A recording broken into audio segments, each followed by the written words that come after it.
En ce moment précis, personne ne savait que les larmes d'Arina allaient faire fondre les neiges de Sibérie. L'hiver sibérien de 1889 était impitoyable, comme tous les hivers dans ces terres où le froid mordait la chair jusqu'aux os.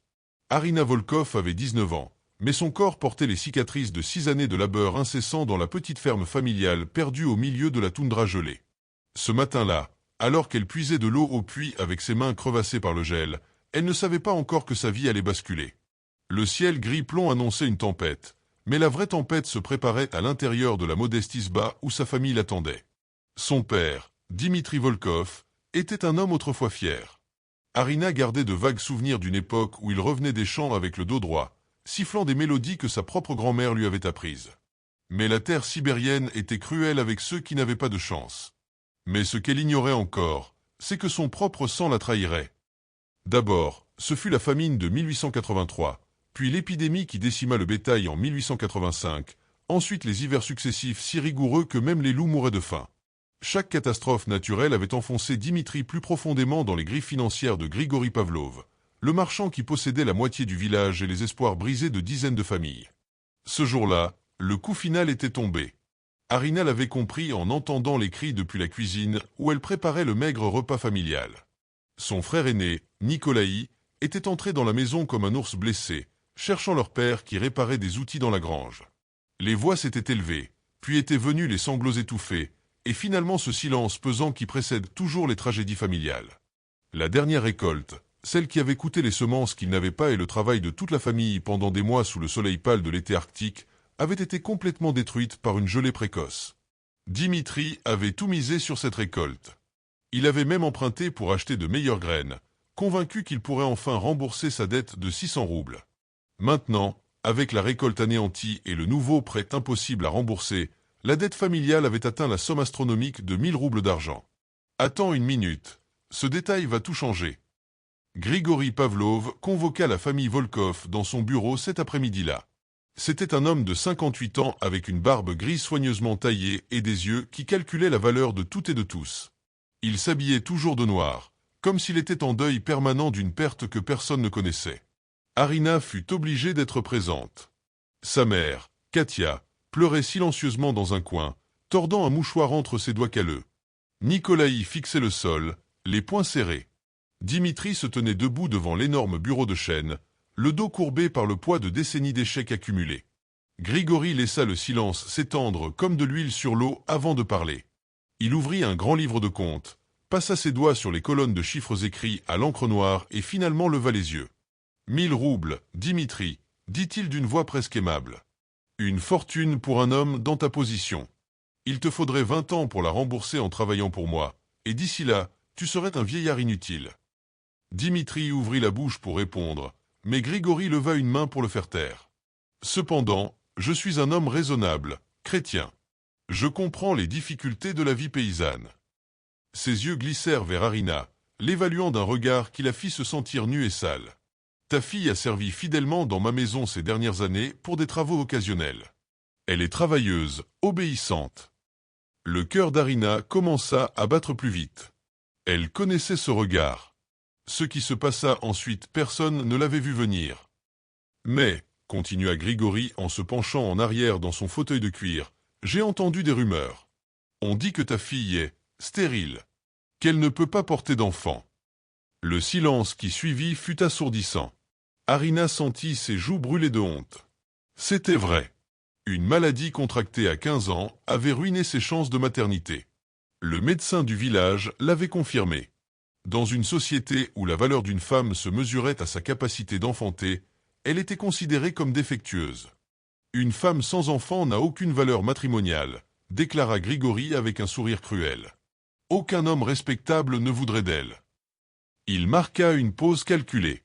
Mais j'ai une proposition. Il se leva et marcha vers la fenêtre, contemplant son empire. Il y a 3 semaines, un chef de tribu évenque est venu au village.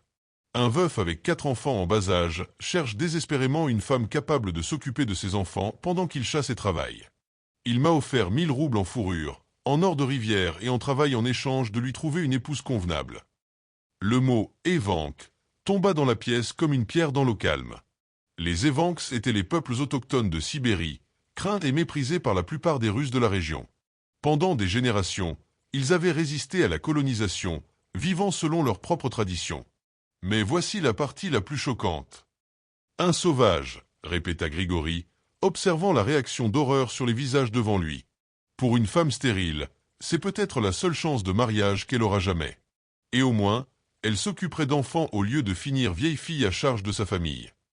Arina sentit le monde tourner. Être vendue à un étranger, à un homme d'une culture qu'on lui avait appris à craindre toute sa vie, vivant Dieu sait où, ou d'une manière qu'elle ne pouvait même pas imaginer. Dimitri trouva finalement sa voix, tremblante. « Grigori Pavlovitch, vous ne pouvez pas parler sérieusement. Livrer ma fille à un. Préfères-tu voir toute ta famille expulsée de mes terres sans un kopek, sans référence, sans aucun endroit où aller ?» La question de Grigori était un piège parfait. L'hiver arrive. Vous mourrez tous dans la neige. Toi, tu décides. C'est alors qu'apparut le père Sergueï. Le prêtre du village avait été convoqué spécifiquement pour ce moment. Arina le comprit plus tard.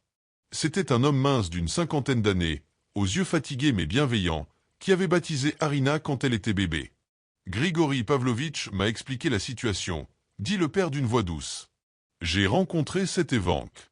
Il s'appelle Ayan. Il a perdu sa femme et est vraiment désespéré de trouver une mère pour ses enfants. Ce n'est pas un mauvais homme, juste un homme dans une situation difficile. 4 jeunes enfants ont besoin de soins maternels. Toi, à sa place, qu'aurais-tu fait? Si ta famille te vendait pour de l'argent, pourrais-tu pardonner? » Le père posa une main sur l'épaule d'Arina. « Ma fille, parfois Dieu nous appelle à des actes de sacrifice. Prendre soin d'enfants orphelins de mère est une œuvre de miséricorde. Ce ne serait pas un mariage de passion, mais ce serait un mariage avec un but. » Les paroles du père, qui devait la consoler, ne firent qu'augmenter le poids sur ses épaules. Si même le prêtre bénissait cet arrangement, comment pouvait-elle résister?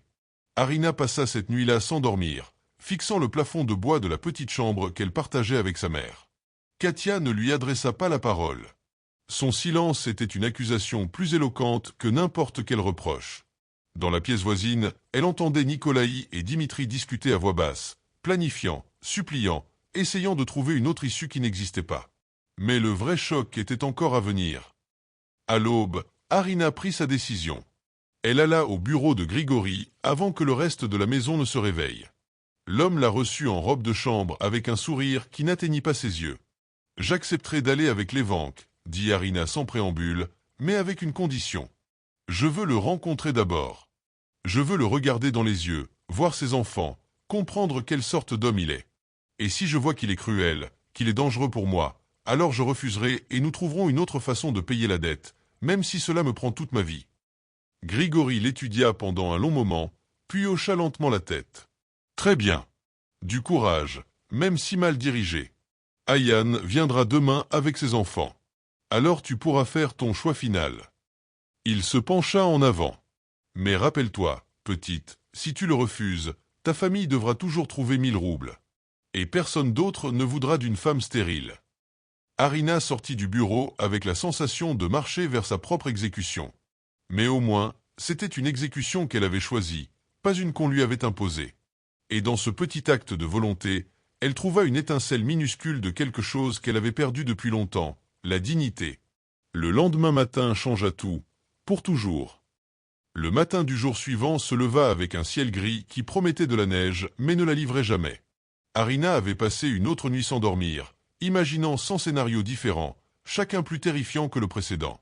Les histoires qu'elle avait entendues toute sa vie sur les évanques se bousculaient dans son esprit comme des corbeaux noirs. On disait qu'ils étaient brutaux, qu'ils ne connaissaient pas la tendresse, qu'ils traitaient les femmes comme des bêtes de somme. Mais elle avait aussi entendu d'autres histoires, chuchotées par des anciens qui se souvenaient de temps différents. La dignité évanque, leur loyauté inébranlable, leur amour profond pour la famille. Grigori avait organisé la rencontre sur la place du village, comme s'il s'agissait d'un spectacle public. Arina soupçonnait que l'homme appréciait l'humiliation, qu'il voulait que tous voient comment une jeune fille russe était livrée à un évanque comme paiement de dette. La nouvelle s'était répandue comme le feu dans l'herbe sèche, et à midi, la place était remplie de curieux qui feignaient de faire leurs achats habituels tout en lançant des regards furtifs vers le porche de l'église où la rencontre avait été fixée. Arina attendait avec sa famille sous le porche de pierre. Ce furent les murmures de la foule qui annoncèrent l'arrivée d'Ayan. Un silence étrange tomba sur la place, ce genre de silence chargé de peur et de fascination. Harina leva les yeux et vit apparaître 5 silhouettes au bout de la rue principale. Harina leva les yeux et vit apparaître 5 silhouettes au bout de la rue principale. Ce qu'elle vit ensuite changea tout ce qu'elle croyait savoir sur l'amour. Ayaan marchait en tête d'un pas assuré, mais sans arrogance. Il était plus grand qu'Harina ne l'avait imaginé, avec des épaules larges qui témoignaient d'années de travail physique intense. Sa peau était couleur de terre après la pluie, bronzée par d'innombrables jours sous le soleil arctique. Il portait les cheveux noirs et raides attachés avec une lanière de cuir, et était vêtu de vêtements qui mélangeaient le style évenque et des pièces commerciales russes, pantalons de cuir, chemises de coton délavées et des bottes usées qui avaient parcouru de nombreux kilomètres. Mais ce furent ses yeux qui bouleversèrent tout. Lorsque leurs regards se croisèrent pour la première fois à travers la distance de la place, elle ne vit pas la férocité sauvage qu'elle attendait. Elle vit de la fatigue, de la douleur, le même genre de désespoir qu'elle ressentait elle-même. Et elle vit quelque chose de plus, quelque chose qui la surprit, du respect. Derrière Ayaan marchaient 4 petites silhouettes. Les enfants étaient visiblement effrayés par la foule de visages russes qui les observaient avec une hostilité à peine dissimulée.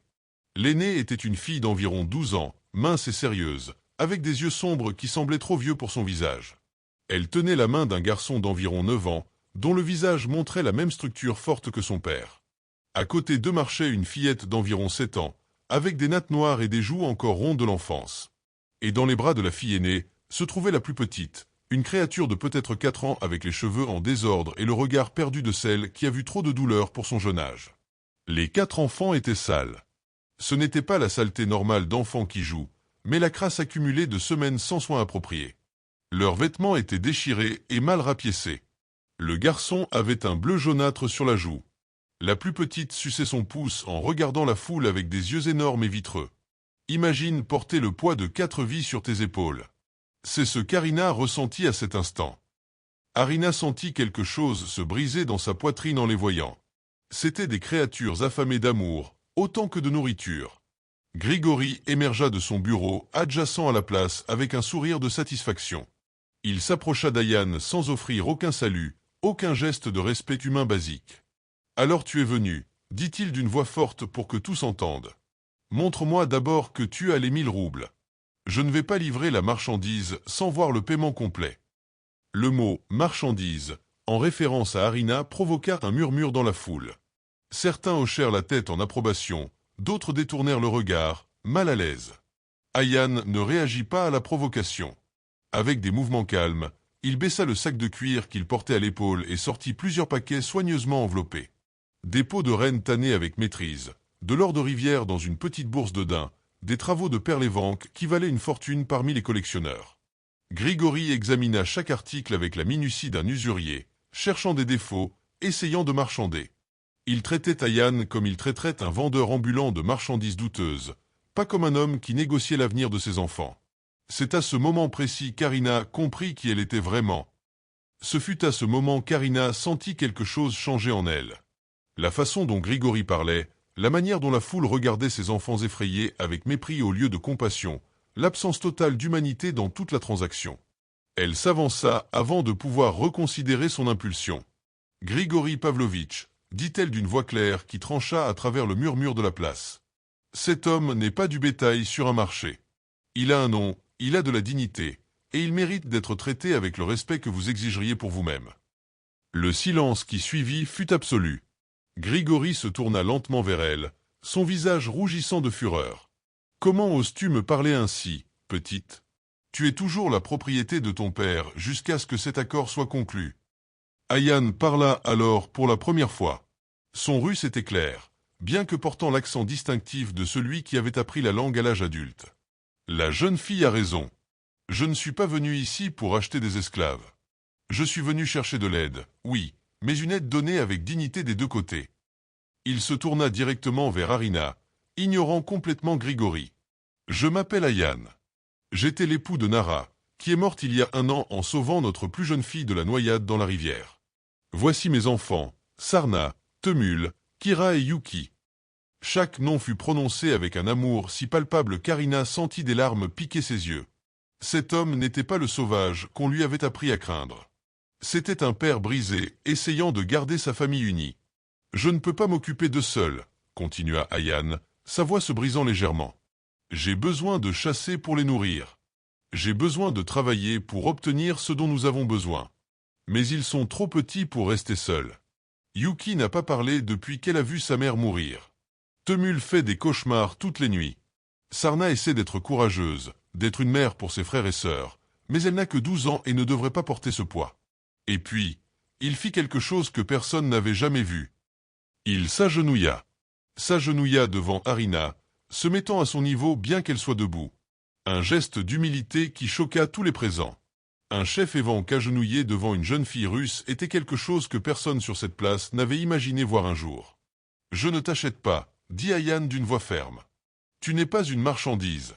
Tu es un être humain avec une volonté propre. Si tu viens avec nous, ce sera parce que tu choisis de venir. Et si à n'importe quel moment tu décides de partir, je te laisserai partir libre. C'est ma promesse devant tous ces témoins. » Grigori commença à protester, mais le père Sergueï, qui avait observé silencieusement, leva une main. C'est un arrangement juste et honorable. Harina doit décider par elle-même. Les 4 enfants avaient observé tout cela avec des yeux énormes. Sarna, l'aînée, s'avança finalement d'un pas timide. Elle s'approcha d'Harina et l'étudia avec le sérieux de celle qui évalue si elle peut faire confiance ou non. Ce qui se passa ensuite brisa tous les cœurs présents. Puis, dans un geste qui fendit les cœurs, elle prit la main d'Harina entre les siennes, petite et rugueuse par le travail. « S'il te plaît, » chuchota Sarna en russe hésitant. « Yuki a besoin d'une maman. Temul a besoin d'une maman. Kira a besoin d'une maman. Et moi aussi j'ai besoin d'une maman. » Sa voix se brisa. « Je promets de travailler dur. Je promets d'aider en tout. S'il te plaît, ne nous laisse pas seuls encore. » Temul s'approcha aussi, s'accrochant à la jupe d'Harina avec le désespoir de celui qui se noie et trouve une branche. Il ne dit rien, mais ses yeux disaient tout. Kira, la petite de 7 ans, tendit ses bras vers Harina avec un sourire timide qui révélait une dent manquante. « Jolie dame », murmura-t-elle en évenque. Et puis la plus petite, Yuki, qui selon Ayan n'avait pas parlé depuis 1 an, tendit ses petits bras depuis l'endroit où Sarna l'avait posé par terre. Elle ne prononça aucun mot, mais ce geste silencieux de besoin enfantin détruisit toutes les défenses d'Harina. Harina s'agenouilla devant les 4 enfants, ignorant la boue de la place qui tachait sa robe. Elle regarda leurs petits visages sales, leurs yeux affamés d'affection, et vit ce qui importait vraiment. Peu importait qu'ils soient évanques, peu importait qu'elles soient russes, peu importaient les dettes, les arrangements, les opinions des gens sur la place. Ce qui importait, c'est que ces 4 petits êtres humains avaient besoin d'amour, et elle avait de l'amour à donner. « J'irai avec vous », dit Harina, sa voix calme mais absolue. Elle ne regarda pas sa famille, ne regarda pas Grigori, seulement Ayan et ses enfants. « Mais que ce soit clair, je ne vais pas parce que ma famille me vend. Je ne vais pas parce qu'une dette m'oblige. Je vais parce que ces enfants ont besoin de soins, et je choisis de les leur donner. C'est ma décision, faites librement. » Ayan la regarda alors d'une manière qui changerait tout. Ayan se leva, et dans ses yeux Harina vit de la gratitude mêlée à quelque chose de plus profond, de l'admiration. « Alors nous sommes une famille maintenant, » dit-il simplement. « Et dans ma famille, tous sont libres, tous sont respectés, tous sont aimés. » Grigori compléta la transaction de mauvaise humeur, comptant l'argent et le remettant à Dimitri. La famille Volkov était libre de dettes, mais à un coût qu'aucun d'eux ne pouvait encore calculer. Katia sanglota quand Harina se dit au revoir, mais n'essaya pas de la retenir. Nikolaï se tourna dos, incapable de voir partir sa sœur. Seul Dimitri la regarda directement dans les yeux, et dans son visage Harina vit une honte si profonde qu'elle ressentit presque de la pitié pour lui. En quittant la place, les 4 enfants entourèrent Harina comme de petits oiseaux cherchant protection sous les ailes de leur mère. Yuki prit sa main avec une confiance qui fit finalement rouler les larmes sur les joues d'Harina. Il marchait vers un futur complètement inconnu. Mais pour la première fois depuis des années, Harina sentait qu'elle marchait vers quelque chose qu'elle avait choisi, pas vers quelque chose qu'on lui avait imposé. Le campement évenque était caché entre des collines boisées et des vallées profondes, à 4 jours de marche du village. Harina arriva épuisée, les pieds saignant dans ses chaussures de village qui n'avaient jamais été faites pour marcher dans la taïga. Les enfants avaient marché pieds nus tout le trajet sans se plaindre une seule fois, et cette résistance silencieuse la remplit simultanément d'admiration et de tristesse. Quand ils entrèrent au campement, l'accueil fut glacial. Les femmes évanques cessèrent de travailler pour l'observer avec des yeux qui parlaient plus clairement que des mots. Une jeune fille russe en territoire évenque était une anomalie dangereuse. Arina sentit le poids de dizaines de regards l'évaluant, la jugeant, la rejetant avant même de la connaître. « L'étrangère », murmura quelqu'un en évenque. Arina ne comprenait pas les mots, mais saisissait parfaitement le ton. Ayan la conduisit à une yourte en cuir à l'écart du centre du campement. Elle était modeste mais propre, avec des peaux d'animaux comme lit et quelques ustensiles basiques accrochés aux parois. Les enfants entrèrent en courant et, pour la première fois depuis qu'Arina les connaissait, ils semblaient détendus, chez eux. « Ici tu seras en sécurité, » dit Ayan. « Personne ne te fera de mal. Mais n'attends pas non plus qu'ils t'acceptent immédiatement. Tu devras gagner ta place. » Cette première nuit, les 4 enfants dormirent accrochés à Arina comme des chiots effrayés de se séparer de leur mère. Yuki se blottit contre sa poitrine, Temul s'accrocha à son bras, Kira se coucha contre son dos, et Sarna resta éveillée longtemps, veillant sur eux tous. La chaleur de leur petit corps contre le sien éveilla quelque chose de maternel en Arina qu'elle ne savait pas posséder. Elle pleura silencieusement dans l'obscurité, non pas de tristesse, mais d'une émotion si intense qu'elle n'avait pas de nom. Mais les véritables épreuves ne faisaient que commencer. Les jours suivants furent un test d'endurance. Grand-mère Ojuna, la matriarche respectée de la tribu, assigna à Arina les tâches les plus difficiles. Porteur l'eau depuis le ruisseau lointain, moudre le grain jusqu'à ce que ses bras brûlent, tanner des peaux sous le soleil implacable. Chaque tâche était un test, chaque jour un examen de sa volonté. Mais Arina avait survécu 6 ans dans la ferme des Volkov sous la dette. Elle savait ce que c'était que de travailler jusqu'à ce que les mains saignent. Elle complétait chaque tâche sans un mot de protestation, le dos droit et la dignité intacte. Ce fut Ayan qui la surprit le plus. Pendant la journée, il travaillait inlassablement, chassant, tannant, enseignant à Temul les compétences de survie. Mais le soir, quand il revenait au campement, il apportait toujours quelque chose pour Arina. Des racines médicinales qu'elle avait mentionné avoir besoin, de l'eau fraîche d'une source lointaine, une peau douce pour qu'elle dorme plus confortablement. Il ne le mentionnait jamais, laissait simplement les cadeaux discrets où elle pouvait les trouver. Une nuit, Ayan s'assit près du feu où Arina préparait le dîner. Les enfants dormaient déjà, épuisés par la journée. « Je veux t'enseigner notre langue, » dit-il, « pour que tu comprennes quand ils parlent de toi. » Les leçons nocturnes devinrent leur rituel. Ayan était patient, expliquant chaque mot, chaque phrase, partageant non seulement le langage mais la culture. Arina apprenait vite, affamée de comprendre le monde qui était désormais le sien. Ce fut lors d'une de ces nuits qu'Ayan parla pour la première fois de Nara. « Ma femme était comme la rivière, » dit-il en regardant les étoiles. Forte, constante, donneuse de vie. Quand Yuki est tombé dans l'eau pendant la crue, Nara n'a pas hésité. Elle s'est jetée sans penser au danger. Elle a sauvé notre fille, mais le courant l'a emportée. Sa voix se brisa, et Arina vit des larmes briller dans ses yeux à la lumière du feu. Sans réfléchir, elle prit sa main. Ayan la regarda, surpris.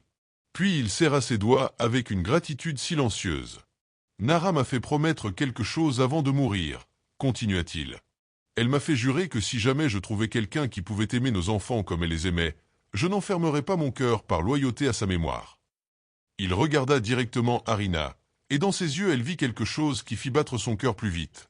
Je crois qu'elle savait que ce jour viendrait. Le moment fut interrompu par un cri perçant. Temul se réveilla en hurlant, pris dans un autre de ses cauchemars récurrents. Mais quand Arina courut vers lui et le prit dans ses bras, quelque chose d'extraordinaire se produisit. Quand Arina courut vers Temul et le prit dans ses bras, quelque chose d'extraordinaire se produisit. Ce qui suivit prouva que l'amour véritable ne connaît ni frontières ni langue. Arina berça Temul doucement, murmurant des mots apaisants en russe et dans l'évenque qu'elle commençait à maîtriser. Le garçon de 9 ans se calma graduellement, s'accrochant à elle comme à une bouée de sauvetage. « Maman » murmura-t-il dans son sommeil, utilisant ce mot sacré pour la première fois. Quand Arina leva les yeux, elle trouva Ayan qui l'observait avec une expression qui fit chavirer son cœur. Ce n'était pas du désir physique, c'était quelque chose de plus profond, de plus dangereux, c'était de l'espoir. Les semaines s'écoulèrent comme l'eau d'un ruisseau de montagne. Lentement, Arina gagnait sa place dans la tribu. Grand-mère Ojuna, bien que toujours stricte, commençait à montrer des signes d'approbation. Les femmes évanques l'invitaient parfois à s'asseoir avec elles. Mais la véritable épreuve arriva par une nuit d'hiver glacial. 3 semaines après son arrivée, Kira tomba gravement malade. Une fièvre élevée la faisait délirer, et son petit corps tremblait de frissons incontrôlables. Grand-mère Rojuna essaya tous les remèdes traditionnels, mais rien ne fonctionnait. La fillette empirait d'heure en heure. Harina reconnut les symptômes. Sa grand-mère avait été guérisseuse et lui avait enseigné une maladie de la taïga qui attaquait les enfants. Elle savait quelles herbes chercher, comment préparer le remède exact. Elle travailla pendant 3 jours et 3 nuits sans dormir, appliquant des compresses froides, administrant des médicaments, priant en russe et dans les vanques nouvellement appris. Ayan resta à ses côtés, l'aidant en tout, lui faisant totalement confiance. Les autres enfants restaient près de leur sœur, refusant de s'éloigner. Sarna tenait la main de Kira, Temul priait à sa manière, et petit Yuki posait sa tête sur le ventre de sa sœur malade, comme si son amour pouvait la guérir. La 3e nuit, alors que la fièvre atteignait son pic, Kira ouvrit soudainement les yeux. Elle regarda Harina avec une clarté surprenante. « Maman » chuchota-t-elle d'une voix rauque. « Ne pars pas. S'il te plaît, ne meurs pas comme l'autre maman. » Le cœur d'Harina se brisa. « Je ne vais nulle part, mon trésor », promit-elle en serrant la petite main brûlante. « Je reste ici. Je te le promets. » Au lever du soleil, la fièvre se rompit. Kira demanda de l'eau d'une voix claire, et un soupir collectif de soulagement remplit la yourte. Grand-mère Rojuna entra, observa l'enfant guéri, puis regarda longuement Harina. Finalement, elle parla en russe hésitant. « Tu as sauvé mon arrière-petite-fille. Ta médecine est bonne. Ton cœur est évanque maintenant. Peu importe ta peau. » Cette nuit-là, quelque chose changea entre Harina et Ayan, quelque chose d'irrévocable. Ce soir-là, la tribu célébra la guérison de Kira. Pour la première fois, les femmes évanques s'invitèrent ouvertement Harina à s'asseoir avec elles, à partager la nourriture, à rire ensemble. Les enfants l'entouraient, l'appelant maman sans honte ni hésitation. Et quand Ayan la regarda depuis l'autre côté du feu, Harina sentit que quelque chose de fondamental avait changé entre eux. Ils n'étaient plus des étrangers unis par nécessité. Ils étaient 2 âmes blessées qui avaient commencé à guérir ensemble. Après la fête, alors qu'Harina bordait les enfants pour la nuit, Ayan attendait dehors sous les étoiles. La nuit sibérienne était claire, glaciale, magnifique. « Marche avec moi », dit-il doucement. Ils marchèrent en silence à travers le campement endormi jusqu'à un promontoire qui surplombait la vallée enneigée. La lune pleine illuminait le paysage comme en plein jour. « Harina », commença Ayan, sa voix inhabituellement hésitante. « Ces derniers mois, tu as transformé notre vie. » Mes enfants sourient à nouveau. Yuki commence à parler. Sarna redevient une enfant au lieu d'être une mère trop jeune. Temul fait moins de cauchemars. Kira, tu lui as sauvé la vie. Il se tourna vers elle, et dans la lumière lunaire, Harina vit une vulnérabilité dans ses yeux qu'elle n'avait jamais vue auparavant. Mais ce n'est pas seulement pour eux que je suis reconnaissant. C'est pour moi aussi. Tu m'as rappelé ce que c'est que de ressentir à nouveau.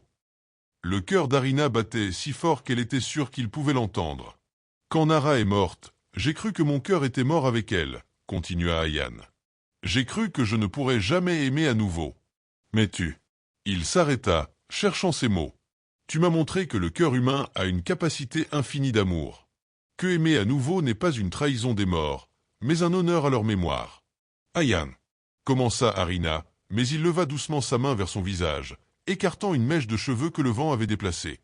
Je sais que tu es venu ici par obligation, dit-il. Je sais que ce n'était pas ton choix au début. Mais j'ose espérer que peut-être maintenant, tu choisis de rester. Pas pour les enfants. Pas par devoir. Mais pour toi. Pour nous. Harina sentit des larmes rouler sur ses joues. Ayan, je pensais que j'étais brisée. On m'a dit toute ma vie que j'étais défectueuse parce que je ne pouvais pas avoir d'enfant. Que je n'avais aucune valeur en tant que femme. Sa voix se brisa. Mais tu m'as montré que la maternité n'est pas seulement donner naissance. C'est aimer, protéger, guérir, enseigner. Tes 4 enfants m'ont donné plus que je ne leur ai jamais donné. Ils m'ont donné un but. Une famille. Un foyer. Elle prit une profonde inspiration. Je ne reste pas par obligation. Je reste parce que je t'aime. Je vous aime tous. Cette yourte, ce campement, cette vie, c'est là que je veux être. Ce qu'Ayan fit ensuite surprit toute la tribu le lendemain. Ayan la prit dans ses bras, la serrant comme si elle était la chose la plus précieuse au monde. « Alors sois ma femme », murmura-t-il. « Pas par arrangement, pas par dette, mais par choix, par amour. » Oui, répondit Arina sans hésitation. Oui, 1000 fois oui. Ils restèrent ainsi longtemps, deux silhouettes enlacées sous la lune sibérienne, deux cœurs battant à l'unisson. Le lendemain, Ayan annonça publiquement qu'il épouserait Arina selon les traditions évanques. La tribu entière se rassembla pour la cérémonie, même ceux qui l'avaient rejeté au début. Grand-mère Ojuna officia la cérémonie près du feu sacré. Arina et Ayan s'agenouillèrent côte à côte tandis que l'ancienne bénissait leur union avec des mots ancestraux. Devant les esprits et devant cette tribu, déclara Ojuna d'une voix puissante, ces deux personnes deviennent une. Que leur amour soit fort comme les montagnes. Que leurs enfants grandissent dans la sagesse. Que leurs foyers connaissent la paix. Les 4 enfants se tenaient fièrement à côté de leurs parents. Sarna portait une couronne de fleurs séchées qu'elle avait tressée elle-même. Temul tenait un bâton gravé de symboles de protection. Kira et Yuki se tenaient par la main, rayonnante. Ayan prit les mains d'Arina entre les siennes. « Je t'aime, non pas parce que j'avais besoin de toi, dit-il d'une voix brisée par l'émotion. Je t'aime parce que tu as choisi de nous aimer quand personne d'autre ne le ferait. Et je t'aime, répondit Arina, des larmes de joie coulant sur ses joues, parce que tu m'as appris que la famille n'est pas le sang, mais des cœurs qui choisissent de battre ensemble. Les 4 enfants se jetèrent sur leurs parents, les embrassant avec des rires et des larmes. La tribu célébra jusqu'à l'aube, et dans cette nuit magique de la taïga sibérienne, Arina sut qu'elle avait trouvé exactement où elle appartenait. Mais l'histoire ne s'arrête pas là. 5 ans plus tard, un visiteur inattendu changea tout. 5 années s'écoulèrent comme des saisons qui se suivent. Arina avait maintenant 24 ans, était mère de 6 enfants. En plus de Sarna, Temul, Kira et Yuki, elle avait adopté 2 enfants orphelins de la tribu après une épidémie, Miko, un garçon de 7 ans, et Alara, une fillette de 5 ans. Sa yourte était devenue le cœur du campement, un lieu où les malades cherchaient la guérison et les tristes trouvaient le réconfort. Elle était respectée autant que grand-mère Ojuna, consultée pour les décisions importantes. Sarna avait 17 ans maintenant, était devenue une guérisseuse si habile que d'autres tribus la demandaient.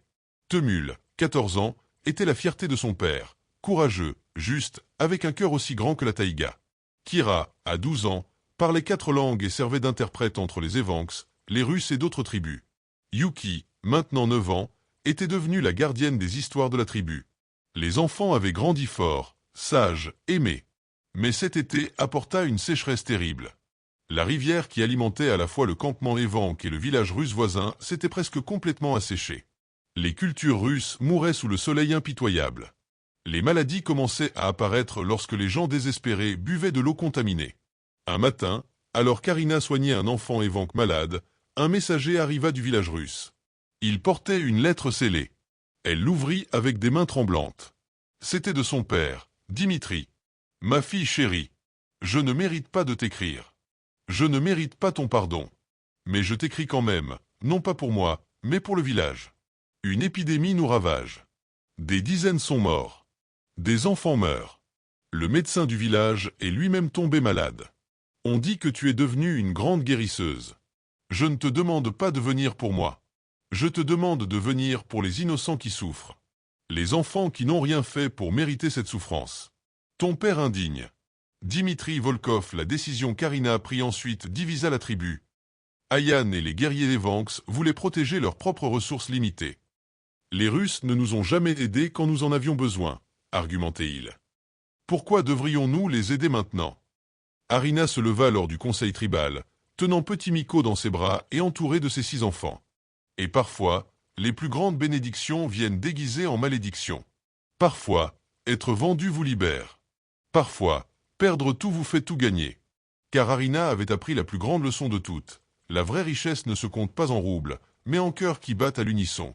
En enfants qui appellent « maman ». En un homme qui vous regarde comme si vous étiez son miracle. Et alors que la nuit sibérienne enveloppait sa famille dans son étreinte glacée mais protectrice, Arina Volkov, non, Arina Dayan sourit. Car elle était enfin chez elle. L'histoire d'Arina nous rappelle, parfois, les chemins les plus douloureux mènent aux destinations les plus belles. Parfois, être brisé est le début de devenir entière. Et toujours, l'amour trouve un chemin.